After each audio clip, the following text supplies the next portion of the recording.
Hello everyone, I'm really sorry for the early interruption and for my bad internet connections.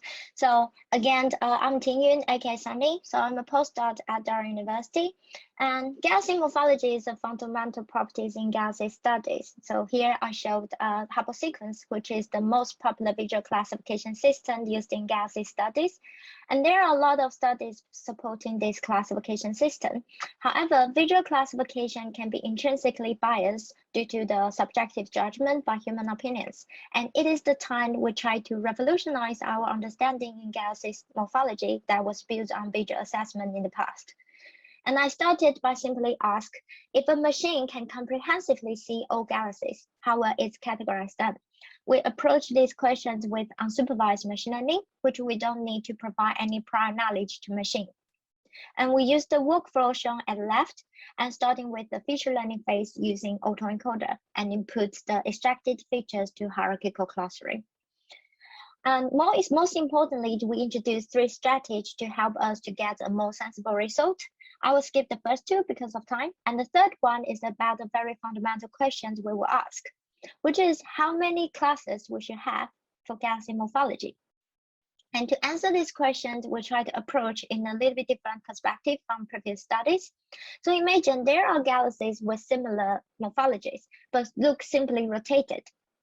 And the idea is that when more and more clusters are generated by hierarchical clustering algorithms, and eventually there will be one cluster is produced due to the variation caused by this rotation feature. And if we could find where this happened on the merger tree, we could then use this as the distance ratio to determine the number of clusters we should have that behave rotation invariant. And this gives us 27 clusters that are separate based on galaxy structures and shapes. We further check physical properties within each clusters, and we could see a clear evolutionary trend in different machine-defined clusters.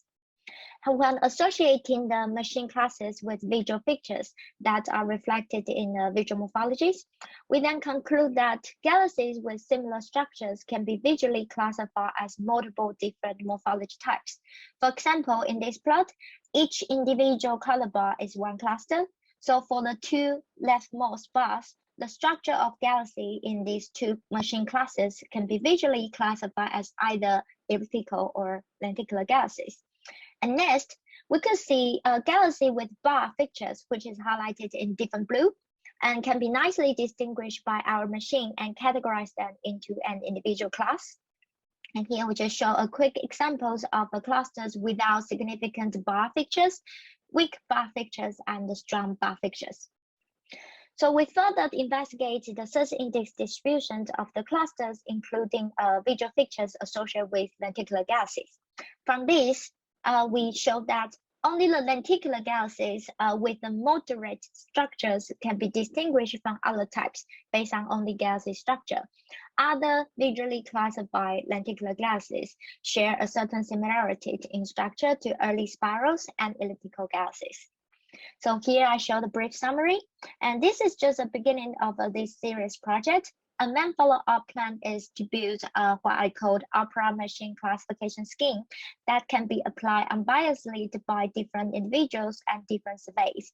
And with this, I look forward to seeing how a machine classification can change the current understanding of galaxy morphology and galaxy evolution. I also have the other posted about my recent work in lamellar forest detection. Please check it out, and thanks for your listening.